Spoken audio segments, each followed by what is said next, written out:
¿Qué tal, amigos y amigas? Ya estamos de vuelta. El nacimiento de la Alianza Bolivariana de los Pueblos en nuestra América ALBA en 2004 abrió el camino hacia una nueva política exterior fundamentada en principios de cooperación, integración y solidaridad entre pueblos. Nuevas relaciones entre países hermanos en la región comenzaban a tejerse, fortaleciendo el lazo entre los estados que compartían una visión colectiva de la humanidad y también construyendo un nuevo modelo de comercio continental que impulsaba el beneficio mutuo y también el desarrollo integral. Así describe Eva Gollinger al proceso revolucionario que se vive en América Latina en un artículo publicado por Aporrea que se titula "Del patio trasero al mundo pluripolar".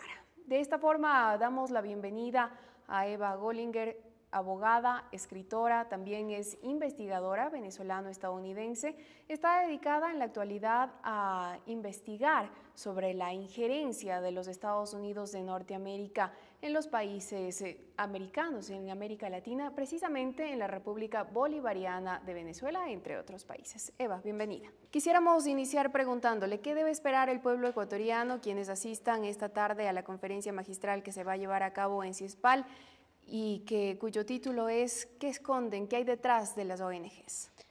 Bueno, muchas gracias por la invitación. Básicamente voy a conversar con el público sobre lo que ha sido mi investigación durante ya casi una década, sobre las tácticas y estrategias de injerencia, de subversión, de desestabilización que se están ejecutando desde las agencias de Washington contra los pueblos de América Latina que están en procesos de revolución, de transformación. A partir de la revelación de los Wikileaks, de estos cables diplomáticos que pusieron al descubierto la política exterior de Estados Unidos, se pudo descubrir también que se utiliza prácticamente el mismo libreto a lo largo de toda la región, comenzando desde Venezuela y terminando en Argentina. ¿Cómo a través de sus estudios usted ha podido identificar cuáles son las organizaciones que utilizan este tipo de prácticas para intervenir dentro de las democracias de América Latina?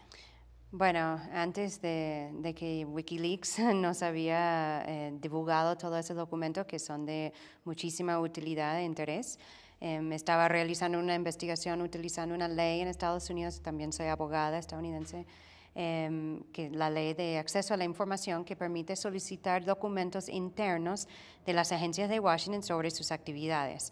Entonces, a través de esas solicitudes he logrado ya la desclasificación de miles de documentos y entre ellos muchos que venían de una agencia internacional de desarrollo de Estados Unidos, la USAID, tanto como otro que se llama la NED, que es la Fundación Nacional para la Democracia.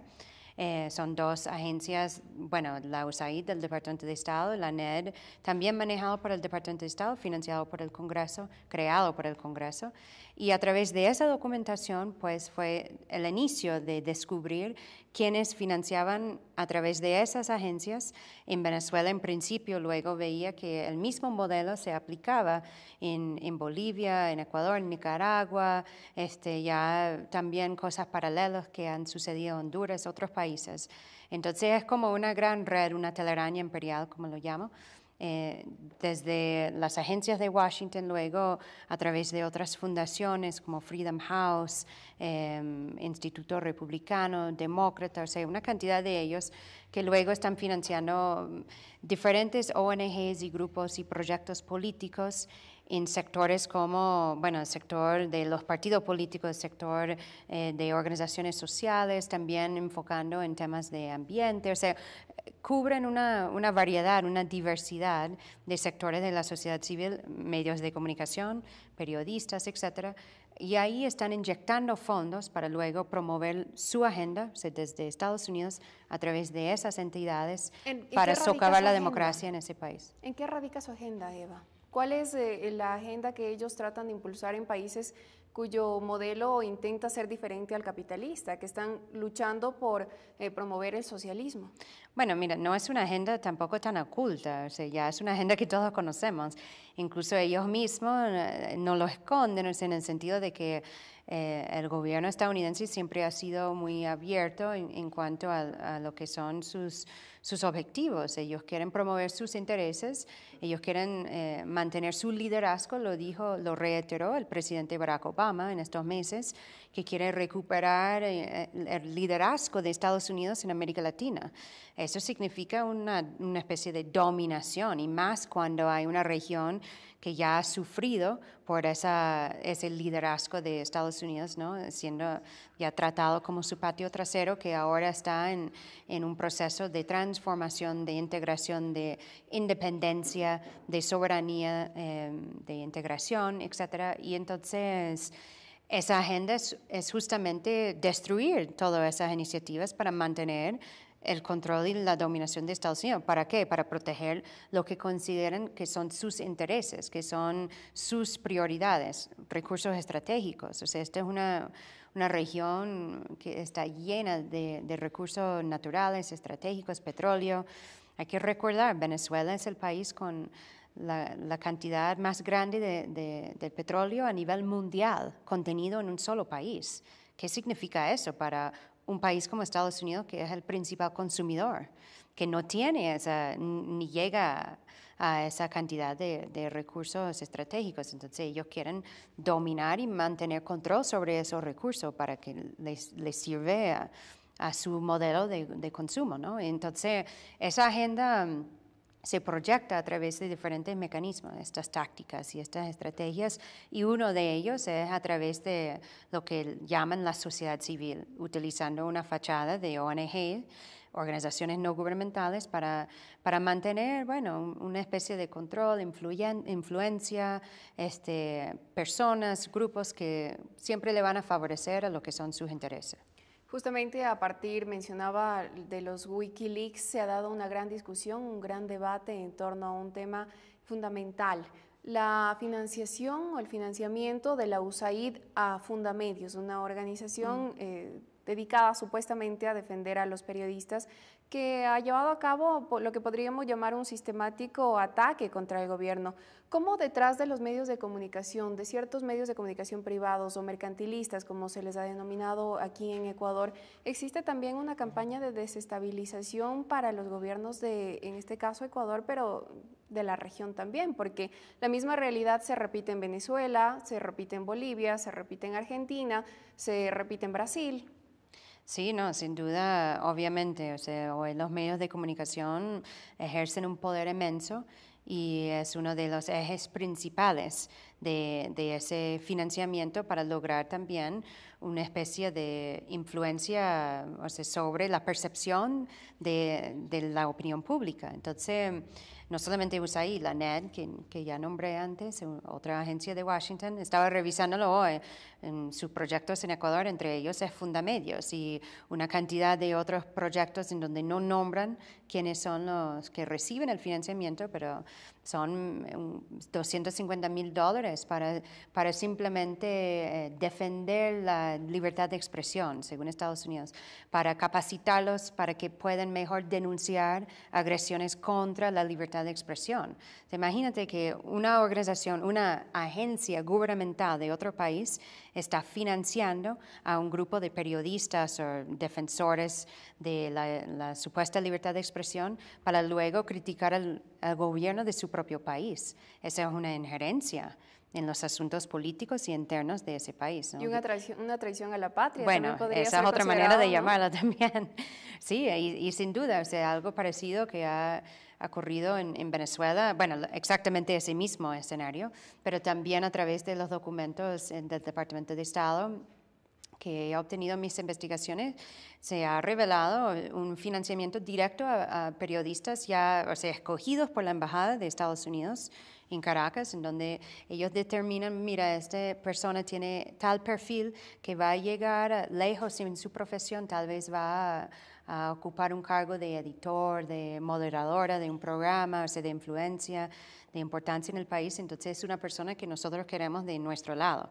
Entonces le damos una beca, le mandamos a Estados Unidos, ahí estudia, ahí se hacen las conexiones, ¿no? Los vínculos con otros de ese mismo ambiente y luego regresa a su país, a su trabajo y ahí se va ascendiendo en su carrera. Mientras tanto se mantiene ese contacto con la embajada y comienza a servir como una fuente, como un informante, ¿no? Para la embajada y también como una fuente, un canal para ellos promover su agenda a través de los medios. Y eso sucede en el caso de Venezuela, eso sucede también en el caso de Ecuador, sucede casi en todos los países donde Estados Unidos puede hacerlo, porque tampoco es algo, uno puede decir, bueno, eso es una injerencia también y lo que están haciendo esas personas tal vez lleva otro nombre, pero al mismo tiempo tampoco es algo tan irracional para un país hacer. Claro que sí, ellos quieren hacer amigos en la prensa, ellos quieren tener quienes van a decir a través de los medios de comunicación cosas que les favorecen a la política de Estados Unidos, porque Estados Unidos quiere mantener una especie de control aquí, por ejemplo en Ecuador, quieren mantener la USAID, su gran complejo que tienen, están muy molestos porque ya no tienen la base en Manta, pero quieren mantener por lo menos una especie de control e influencia sobre las Fuerzas Armadas, sobre las políticas de seguridad y de defensa. Entonces, esas relaciones que se van cultivando a través de la embajada, las agencias de Washington, USAID, con medios, con periodistas y con otros dirigentes y personajes en la sociedad civil, sirven a esos intereses. Eva, USAID fue creada en los años 60 con fines desestabilizadores, como usted bien denuncia. ¿Cuál es la diferencia entre el escenario que se vivía en los años 60 y el escenario que se vive hoy? ¿Por qué entonces sí se pudo derrocar a gobiernos que se pintaban como progresistas? Y la diferencia es que ahora el pueblo ha salido a las calles, por ejemplo, en el caso de Ecuador, el 30 de septiembre, a defender a su gobierno, a defender su democracia, su forma de hacer democracia. ¿Cómo mira usted las diferencias entre esos dos escenarios? Bueno, yo creo que ha pasado mucho desde hace 50 años, cuando Estados Unidos actuaba de una manera más libre, la CIA, o sea, realmente USAID tanto como la NED fueron creados para hacer un trabajo que antes hacía la CIA y ya de hacerlo con una fachada más bonita. No decir, no, esto es una ayuda humanitaria, estamos ayudando a desarrollar el país, la infraestructura, agua potable, más adelante hablan de democracia, de gobernabilidad, es una ayuda, es un aporte para que haya progreso en el país, ¿no? Entonces eso funcionó para un tiempo, sigue funcionando hasta cierto punto. Lo que pasa es que ahora está al descubierto, estamos denunciándolo, hay documentos de Wikileaks, hay de otros lados, hay varios investigadores, escritores que escriben sobre este tema, estamos hablando sobre esto, entonces hay más conciencia. Hay más conciencia no solamente sobre lo que están haciendo ellos, sino lo que significa para el país, lo que significa esa violación de la soberanía. O sea, hasta cierto punto, eso crea también un sentimiento de pertenencia. Bueno, no, en donde uno se siente indignado, ¿no? De que ya venían con tal propósito, decían, pero en realidad tenían otro. Y entonces han entrado y han penetrado todos los sectores de la sociedad y en realidad no estaban aquí para ayudar a nosotros, estaban aquí para ayudar a ellos. ¿Esas organizaciones estuvieron detrás del golpe de Estado de Venezuela? ¿Podríamos decir que estuvieron detrás también del golpe de Estado que se intentó dar en Ecuador? Sí, estaban. O sea, eso ya lo documentamos. Se me olvidó traer ese libro que se sacó desde Venezuela que se llama El golpe en Ecuador. Pero ahí escribimos nosotros varios artículos, yo y otros investigadores, y ahí habían también discursos del presidente Correa, tanto como del presidente Chávez, sobre lo que había sucedido aquí, y ahí lo destacábamos, tanto como en el caso de Honduras. Ahí estaba la USAID, ahí estaba la NED, ahí estaba el Instituto Republicano Internacional de Estados Unidos, también el Demócrata. O sea, ahí estaban financiando grupos que también llevan como la misma estructura. Vemos, como en el caso de Venezuela, Súmate, que es una organización creada con el dinero de USAID y de la NED, con el propósito de entrar por el sector electoral, ¿no? De dar una una cara de que queremos ayudar con la participación en el proceso político, cuando en realidad hacían campañas en contra del gobierno, no hacían otra cosa. Aquí hay uno tal vez un poco parecido que se llama participación ciudadana, que hace un trabajo parecido, recibe también ese mismo financiamiento. Vemos también paralelos en los sectores de sindicalistas, lamentable, o sea que USAID fue una de las primeras organizaciones que llegó a penetrar al sector de los sindicalistas en América Latina. Y fue un trabajo de ellos muy efectivo. En Venezuela lo vimos con el golpe contra Chávez y luego paros, o sea, huelgas que se daban en el país en donde participaban esos sindicatos que uno se supone que deberían estar más a favor de los intereses del pueblo, de los trabajadores, mientras trabajaban en realidad con los empresarios y con las grandes potencias, no con la élite. Entonces sí, son modelos muy parecidos que van implementando, adaptándose a la circunstancia y las características de cada país. ¿Qué camino le queda a América Latina frente a esa agresión que de cierta forma se vive todo el tiempo? Todos los días estamos enfrentados a lo que dicen los medios de comunicación. El gobierno de Rafael Correa lo hace y también lo hace el gobierno de Hugo Chávez. ¿Cuál es el camino que debe escoger el pueblo latinoamericano? Bueno, yo creo que eso ya se está haciendo, se está dando.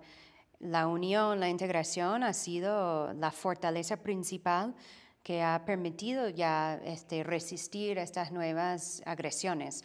No se logró en el caso de Paraguay, que fue lo más recién. Lamentablemente no había, bueno, también por la rapidez, la manera en que lograron sacar al presidente Fernando Lugo del poder, utilizando también esa fachada de institucionalidad, legalidad. Sí, pero vimos también características parecidas de lo que sucedió en Honduras en 2009, que también fue efectivo. Y vemos que en los países en donde hay más apoyo para el presidente, Venezuela, Ecuador, Bolivia, es donde más se han resistido esos intentos y donde más se ha avanzado tal vez los procesos de cambio y en donde más se han incorporado en los esfuerzos de integración, porque esos son países que también forman parte de ALBA, forman parte de UNASUR, ahora CELAC. Creo que la conciencia, el conocimiento es en primer lugar, principal defensa frente a esta agresión. Luego está la unión, o sea, la fortaleza de la integración entre los pueblos, porque estamos hablando de cosas que pasan en diferentes países y son casi iguales. No hay manera de que no podemos nosotros entonces juntarnos en esa defensa. Por eso me parece muy importante la resolución de los países de ALBA de ya estar considerando la expulsión de la USAID de sus países. Porque, bueno, Venezuela afortunadamente ya no tiene la USAID en su país, que nunca tenía autorización para estar ahí y ya está fuera, debido a los esfuerzos que hemos dado durante todos estos años. Ya en Bolivia están a punto también, o sea, ya lo ha dicho varias veces el presidente Evo Morales, de ciertos municipios ya han tomado una decisión ellos, o sea, soberana de expulsar la USAID. En Ecuador también lo están considerando. Creo que es una decisión que se debería tomar así de esa manera en conjunto porque así tendría más fuerza. O sea, menos posibilidad tendría USAID y otras agencias con esa misma agenda de lograr otra vez entrar y penetrar en el país para desestabilizar estas clases de democracia que nacen de los pueblos. Usted ha dicho que el ALBA, que la CELAC, que UNASUR son los mecanismos de resistencia. ¿Esos son también los mecanismos que garantizan de cierta forma la permanencia de esta revolución que se está forjando en América? Claro que sí, o sea, son plataformas, son pasos que se están dando hacia ya una democracia naciente en esta región, ¿no? En donde ya vemos, bueno, se está incorporando diferentes características de democracias que existían antes aquí, pero que se están adoptando también a nuevos escenarios en el siglo XXI que tenemos, de tecnología, de comunicación, ya de recursos, de la manera de utilizar los recursos, ya no se está dejando simplemente que vienen aquí las grandes potencias y saquean y después nos vuelven los productos, o sea que ellos vienen, sacan la materia cruda, preparan todo y después lo venden a un precio así totalmente, bueno, exagerada. Y así han creado subdesarrollo, pobreza, falta de prosperidad en esta región. Ahora todo eso está cambiando. Y yo creo que ya el camino aquí está hecho. Simplemente es cuestión de continuarlo, o sea, seguir en el mismo camino, tomando estos mismos pasos. Eva, ¿se pueden esperar algún tipo de retaliaciones por parte de Estados Unidos si, por ejemplo, el ALBA o UNASUR decidieran en bloque expulsar de sus países a la USAID? Digo esto porque considerando, tras las revelaciones de Wikileaks, el Washington Post, por ejemplo, sugirió que no se renovaran las preferencias arancelarias a Ecuador. Creo que sin duda habrá consecuencias, claro que sí, es lógica. Es una agencia muy importante del Departamento de Estado. Ellos han estado aquí durante muchos años y para ellos han invertido mucho dinero para ayudar al país, según ellos, y los demás países. Entonces, expulsándolos tendría sus consecuencias, pero hay que medir eso. O sea, ¿qué consecuencias trae en comparación con los beneficios que trae para la soberanía, para la dignidad, o sea, para la prosperidad del país? Porque ya de poder acabar con esa clase de injerencia, influencia y control que se manifestaba de maneras muy encubiertas. Eso va a liberar bastante el país y ciertos sectores de poder seguir haciendo ya cosas más en beneficio del país en lugar de lo que beneficiaba a Estados Unidos. Pero sin duda habrá consecuencias. No sé si serían eso, pero será algo. Puede ser tampoco, o sea, que llega a este nivel, puede ser simplemente declaraciones. Eso también lo hemos escuchado mucho, pero podría ser a nivel diplomático, a nivel económico, algunas sanciones. ¿Cuál es su lectura tras las revelaciones de Wikileaks? Usted ha dicho, ya habíamos hecho varios estudios que revelaban lo que los cables diplomáticos revelados por Wikileaks decían. Sin embargo, es un secreto a voces que salió a la luz, que no ha podido ser desmentido por Estados Unidos. ¿Cuál es su lectura? Bueno, ha reafirmado lo que ya muchos, por lo menos que hemos estado dedicados a esta temática, sabíamos, y entonces en ese sentido es maravilloso. O sea, ya es otra fuente más y la fuente de la boca principal, o sea, son los documentos del propio Departamento de Estado. No se pueden refutar porque realmente son documentos auténticos, o sea, no son inventos. Y creo que revelan mucho sobre las maniobras sucias que ha venido realizando Estados Unidos a través de su diplomacia y violando lo que son los conceptos de la diplomacia. Cuando ellos están en realidad financiando proyectos políticos que van socavando gobiernos y buscando derrocarlos, cuando están espiando, o sea, el Departamento de Estado no debe ser quien está espiando contra, y menos desde la embajada en donde tienen autorización de ese país, o sea, ellos son invitados para estar ahí y vimos en varios cables, por ejemplo, en el caso de Argentina, horrible, las cosas que estaban buscando sobre la presidenta Cristina Fernández. Que mandaban a decir la secretaria de Estado Hillary Clinton, mira, búscame tal cosa sobre ella, su vida personal, su estado de salud, etc. Lo mismo ocurre en todos los países, simplemente se ha revelado esas cosas sobre cierto, pero se ve ahí que Estados Unidos tiene una diplomacia bastante sucia, o sea que no están jugando dentro de las reglas, están fuera del lugar. ¿Cree usted que el gobierno de Rafael Correa está amenazado mientras permanezcan este tipo de ONGs disfrazadas? Bueno, ese es uno de los componentes, las ONGs, y hay que decir, como siempre, que no son todas las ONGs, por supuesto.